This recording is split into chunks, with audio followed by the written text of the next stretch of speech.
Hey, how are you? It's Calcosa. Welcome back to another episode here in our free-to-play series for beginners.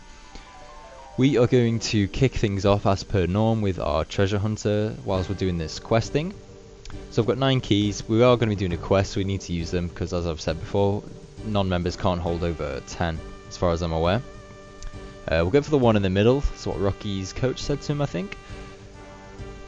Okay, so that's a members thing. We can't actually use that. But whilst this is going on, I think I'm just going to explain the episode. We're going to get all our skills to 10 and above because I think that's something that needs to happen.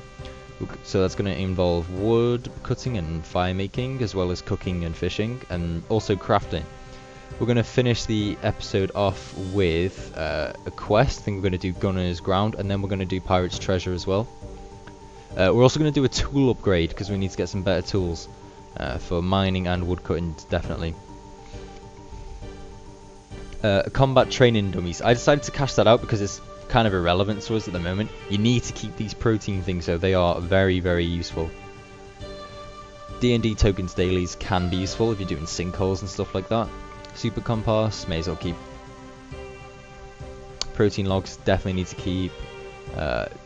Cash out any member skill, prismatic stars, or anything else that you can. Protein cogs, they're the new things they've just added for invention. I don't know if you can use them. Even if you are a member with like level 1 invention, I'm not too sure about that. But anyway, that's the 2 rewards we decided to, or I decided to keep. I'm gonna head over to the rock now, just because we need to get our wood cutting up. We're gonna do wood cutting and fire making at the same time. No rune crafting today because that's already level 10. But yeah, I will see you over there. Okay, so we are here ready to do our wood cutting and fire making. If you teleport to the Varrock lodestone, then just run west. You'll come to where all these trees are. This is probably the best place to do it. We're gonna cut a inventory of logs, and then we're going to burn an inventory of logs. I'm not gonna time lapse that. I'll do a cut so you can see, but I'll just quickly demonstrate for anyone who doesn't know how to do this yet. So you have to left click on it and you can choose an option. You choose the tinderbox option and then light the fire. Yeah, it might take you quite a few attempts at a low level, but it gets faster.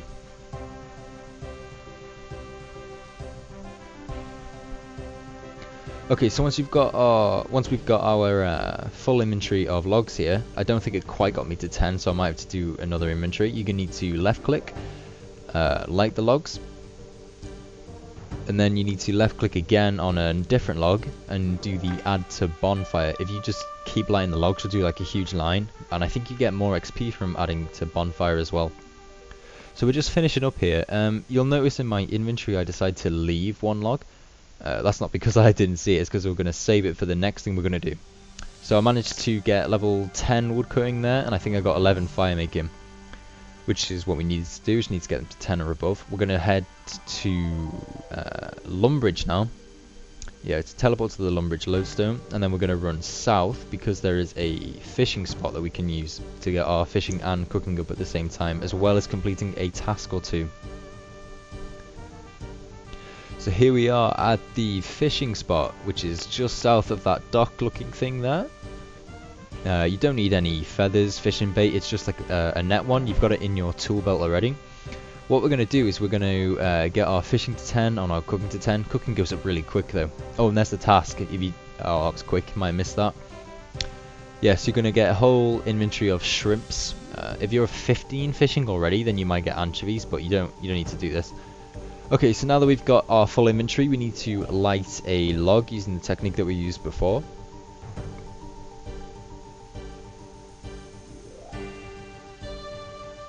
Left click, light logs, far left option, and then you need to use the food on the fire there. Oh, we got another task as well, burn a log in the swamp. Yep, that's probably part of the easy set. I'll be right back once I have cooked all of these. Okay, so we burn, I think, about 9. 3, 4, 9, yeah, 9 of them, which is pretty standard. Got a couple of cooking levels. You need to drop all these now if you didn't get to 10 cooking or 10 fishing, and repeat the process.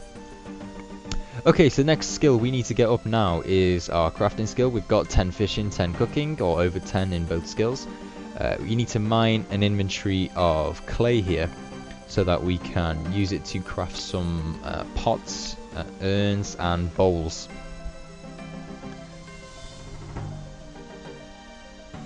Okay, so once you've got a full inventory of clay, you need to use that on the well, which is just north of the clay mining spot, to soften all the clay. And there's a challenge, probably the easy set with rock. Okay, and then just south from that is a potter's wheel in a little house there. And there's another easy task, so you need to spin all of those into pots if you're only level 1 crafting. If you're higher, then do the best XP for you. The item that gives you the best XP. Once you've made the pots, you need to fire them. So you come over to the oven here, which, oh, there's another task, probably got of an easy set, and fire all these pots into, fire all the unfired pots into pots. And then you need to drop all of them if you didn't get to 10 crafting, which you probably didn't, and then rinse and repeat the process. Okay, back again. We are making urns this time, wood cutting urns, I think, so because they're the best XP for us at the moment. We're gonna make them in the potter's wheel, then we're going to fire them, followed by dropping them and then repeating the process again with. If you hit level 8 here, you do bowls on your next little crafting run.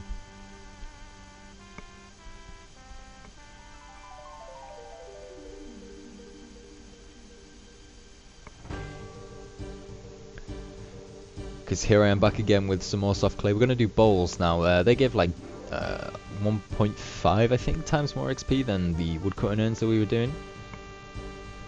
So you need to, again, spin them on a potter's wheel. You don't need to go to the different potter's wheel. I just clicked on that one randomly.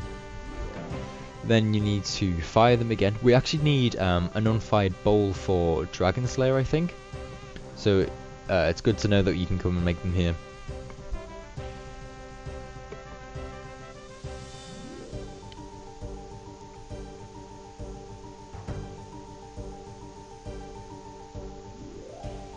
Okay, just finishing off all those bowls. I'm going to show you a quick way to drop things here. If you saw what I did with my cursor there, if you drag a bowl onto your hotbar, you can see at the very bottom of my screen at the moment, it has to be at the bottom of your screen for this quick drop thing to work though.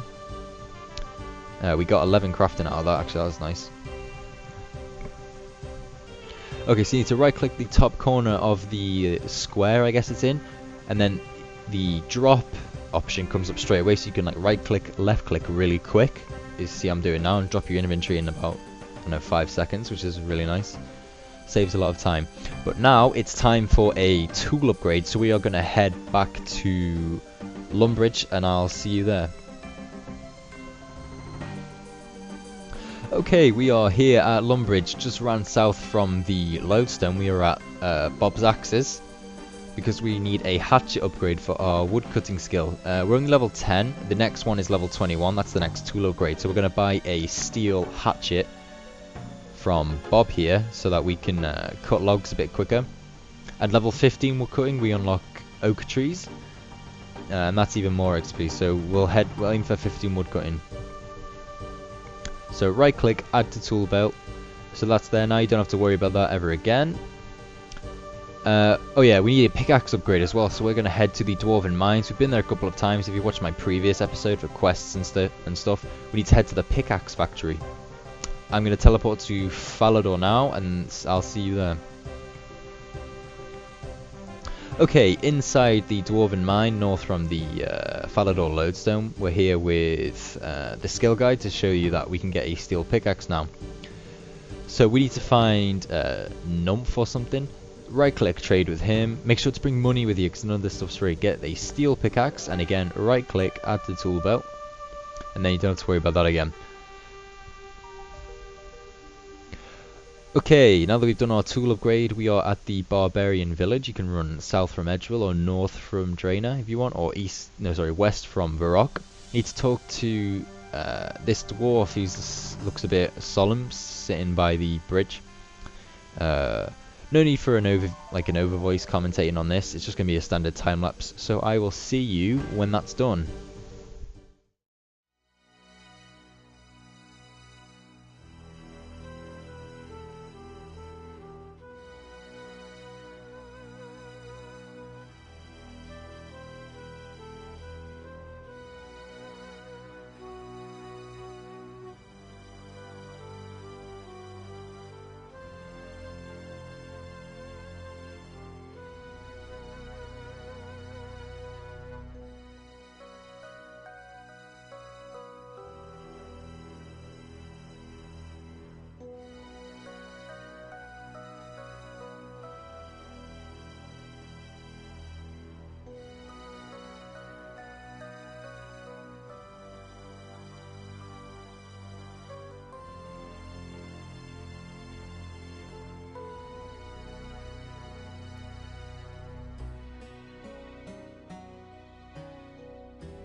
Okay, so we've now finished Gunner's Ground. We are going to get straight into another quest called Pirate's Treasure. Now there are a couple of things that are required for this quest, like a couple of items that you can just grab quickly from doing some teleports. The first one, you need to teleport to the rock here and run to the general store. So you just run north from there, there's the general store with a pot. We're then going to run up this ladder here, because we're going to need a spade. And there it is there. Also, I forgot to show the reward off of that on the last quest, so you've got an antique lamp. I'm going to put that in runecrafting, just like with everything else, because runecrafting's a pretty boring skill to get up at low levels. And yeah, we're going to teleport to Port Sarim now. Okay, when you get to Port Sarim, you need to go straight into this fishing shop here, because you're going to need a white apron. So if you run in, you can see it just at the back there. You can see it there, so pick up the white apron. And then we need to go and find the guy to talk to start the quest. He's just north of here. Northeast-ish. Okay, here he is, found him. Pirate Frank or something. It doesn't like pin to your taskbar, or I couldn't get it to anyway. Make sure you have a spade, apron, and like 60 coins or 100 coins as well, just for the fares.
Okay, sorry to just talk over like this out of the blue, but there's one thing I do need to mention. Make sure you bring like swords and combat gear just for this last bit, just to speed it up. I actually had to do a cut here because it took me so long to kill this angry farmer when she's digging at the statue. Okay, just finishing up here, you dig again and then you get the rewards. I think that's where we're going to leave it off here today. Thank you very much for watching though. If we open our casket here, oh, nothing good. Oh, well, that's a shame. Anyway, thank you very much for watching. I will catch you in the next episode.